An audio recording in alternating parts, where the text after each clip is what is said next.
Hello everybody, it's me, Nate, aka Devil Dog, and I'm here for a massive viewer request from all of you. This is the 2019 Top 10 Games of Devil Dog Gaming. That's right. Now, first of all, I must point out to everybody, this list of the top 10 games is strictly the ones that I ended up picking as the top 10. So there might be some on the list that aren't there, or there might be some that aren't even your favorites. Keep in mind, this is strictly just my opinion, and yours may vary. But that's a good thing, people, because if we all liked the same games, there would be no variety, no spice of life. So here it is, a popular demand, it's finally here. The top 10 games of 2019. Number 10. Days Gone. The open-world survival horror game from Bend Studios has you playing as the gruff biker Deacon St. John on an epic quest 2 years after a global pandemic destroyed society. Using everything from regular weapons to improvised weapons to fight against the mighty freaker hordes in a quest to solve the cause of the fall of humanity and even possibly find the lost love of your life, Sarah. Hands down, Days Gone is a very epic game in scope and size. The ability of the freaker hordes and the sheer numbers of them and the way you survive is actually a refreshing take on the genre. And while it does have some minor issues in terms of the pacing and balancing of the game, I did find it to be a very entertaining and fun story from the very beginning and to the very end of this title. I can't wait to see where this game goes in the future with the possibility of a PS5 sequel, but until then I can actually say Days Gone did make my list, even though it was number 10. Number 9. Blasphemous.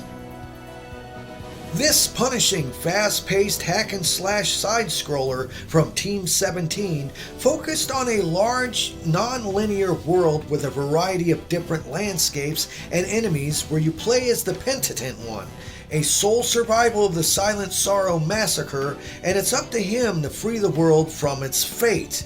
This game, hands down, is one of the better 16-bit side-scroller and action-adventure titles out there, with its terms of how it plays a lot like the Souls series, with its ability to actually have you lose your items and experience if an enemy kills you, and you have to get back to that location to kill them to return your ability of your full meter, and overall with the epic-sized boss battles that you fight in this, and the really brutally difficult challenge, I would have to say Blasphemous was a welcome addition to the good 16-bit side-scrolling genre, and I'm happy to say it did make my list even though it's at number 9.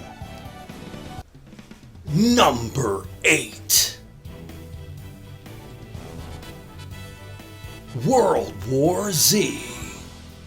This title from Saber Interactive was loosely based on the 2006 book and takes place in the same universe as the 2013 film adaptation, where you play as many different people fighting against the massive zombie hordes in 5 different locations across the world.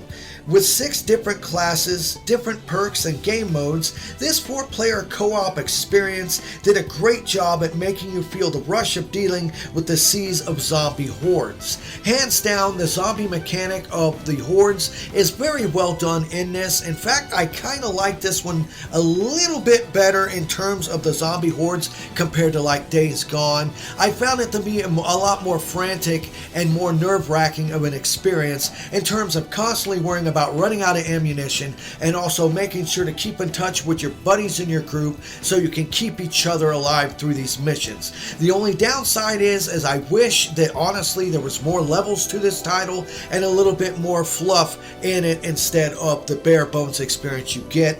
But hands down, I found this to be a very entertaining game, and that's why it made it number 8 on my list.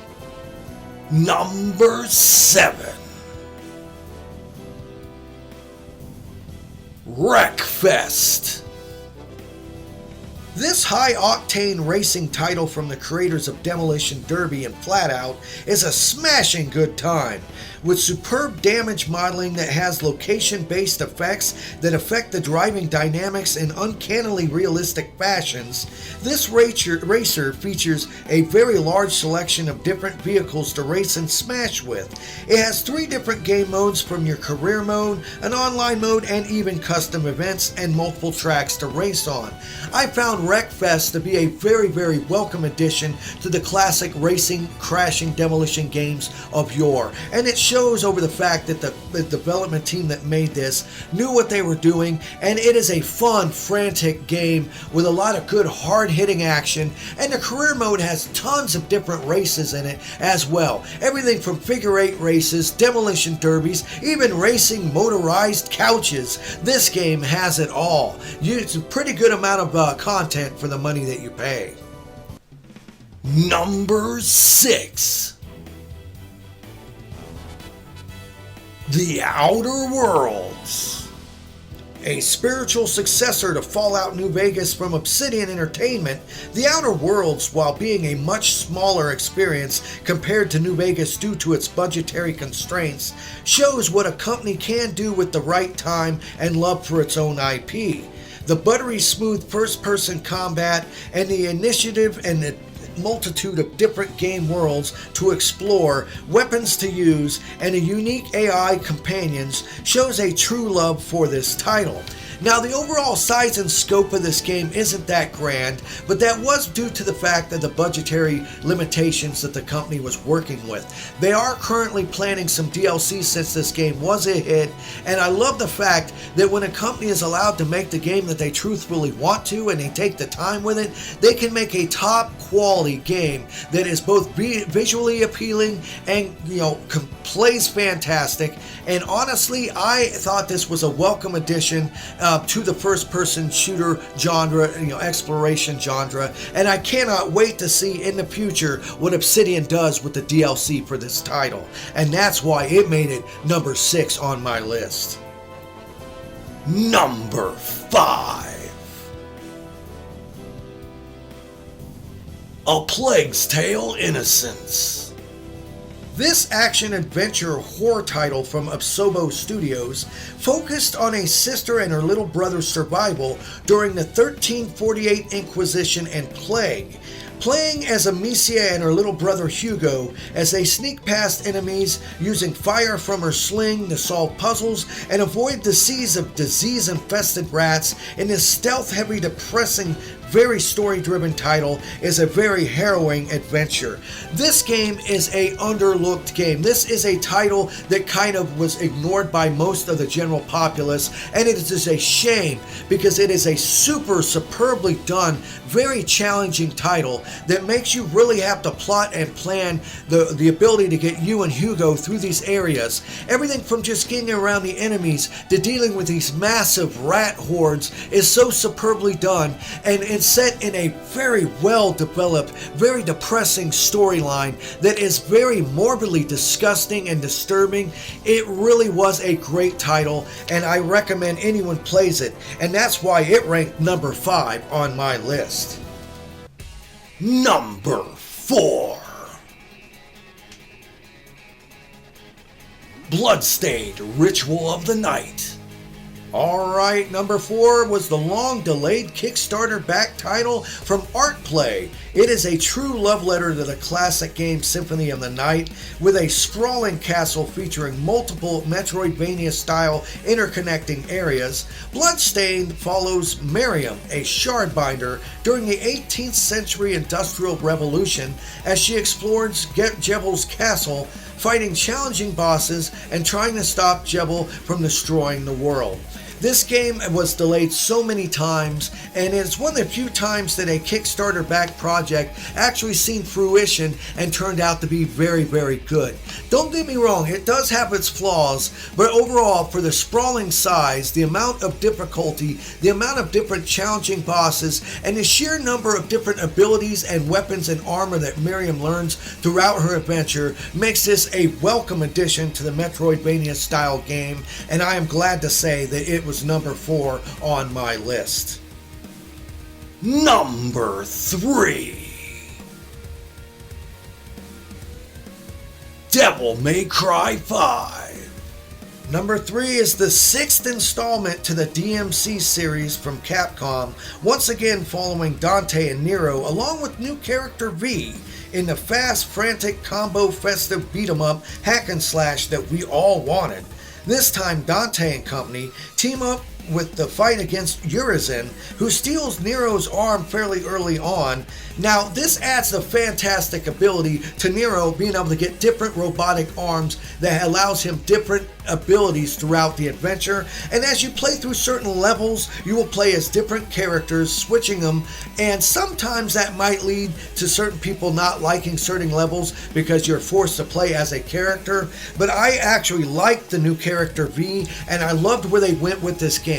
This is a true Devil May Cry game in all throughout of it, in terms of its combos, the buttery smooth combat, the enemy designs, the overall level designs, and the story is very frantic and well thought out. And I am fortunate to say that this turned out to be a big hit. I absolutely loved it, and that's why it made number 3 on my list. Number 2. Resident Evil 2 Remake. Number 2 in this epic remake of the classic title by Capcom. Boy, Capcom's really been hitting it out of the park lately. You play as both Claire Redfield and Leon Kennedy once again as they try to solve the mystery of what happened in Raccoon City, stop the evil Umbrella Corporation, and escape before it's too late. Hands down, this is a correct way to make a remake of a classic title. All the heart and soul of the original is still intact, with a bunch of new things thrown in that make it a true reimagining of the classic game. Everything from switching to a third-person perspective instead of the tank-like controls, the addition of familiar, recognizable areas but with new ones and slight tweaks to the game design make it to where fans of the original will still find and love this title, but also have enough new stuff in it to keep it fresh as you go through. It only has some slight minor inconveniences, I think, with the inclusion of Mr. X rather early on instead of being in the second game mode, that kind of bring it down a bit. But other than that, the fast, frantic zombie action of you always having to make sure to look behind yourself, look around corners, make sure not to waste your ammo, because damn, these zombies don't just go down with a couple hits, really made this a nerve-wracking adventure, and I cannot wait to see what Capcom does with Resident Evil 3 Nemesis Remake. And the number 1 game of the year, Star Wars Jedi Fallen Order. Now, as for my game of the year, my winner is the single-player action-adventure game from Respawn Entertainment. Just shows how good a single-player Star Wars game can be when a development team is allowed to make the game they want with no interference from the damn publisher. This is a fantastic game. In Star Wars Fallen Order, you play as Cal Kestis, a Jedi who is on the run from the Empire, and throughout your 30-plus hour adventure, you meet up with new characters, travel to different worlds exploring, gaining new Force abilities on your quest to save the last Jedi from the aftermath of Order 66, the Great Jedi Purge. This game was so well received, and honestly, it is a fan favorite and my personal favorite due to the sheer structure of how the gameplay is built. This is nothing more than a little bit of Uncharted mixed with Tomb Raider, and with a little sprinkling of Dark Souls, Demon Souls in it, that works so well with the overall character development through this experience. The level designs are very well done, where you will see areas in this Metroidvania style game, almost like a Batman Arkham City, Arkham Knight sort of game. to where as you progress and get enough new moves and abilities, you'll be able to go and explore the levels more and more, unlocking new parts of the levels and progressing the storyline. I absolutely love this game. I thought it was great, and while I do personally feel that some other games that they have in the past with the different characters like Force Unleashed did do a better job with the Force powers, this game does it in a way with its ability of your parrying system, your blocking, and your use of your lightsabers to reflect back laser fire and also fight with these enemies, led to it being an overall round package that I personally felt was one of my most favorite games this year, and that's why I am giving Star Wars Jedi Fallen Order my personal pick for Game of the Year. Alright, that was my top 10 pick of the 2019 Games of the Year. They were the top 10 that I personally loved for many, many reasons and more. And while you may not agree with my number one pick or some of my other picks, keep in mind, like I said, this is strictly just my opinion, my personal top 10. Leave it in the comments below of what your top 10 games of 2019 was. Make sure to hit that bell icon to stay updated whenever I release any new upcoming videos in the upcoming year. Hit the like icon if you like this video. It helps my channel a lot. And remember, I always end my videos by saying, have fun, play hard, and remember people, the devil is in the details. Peace out until next time.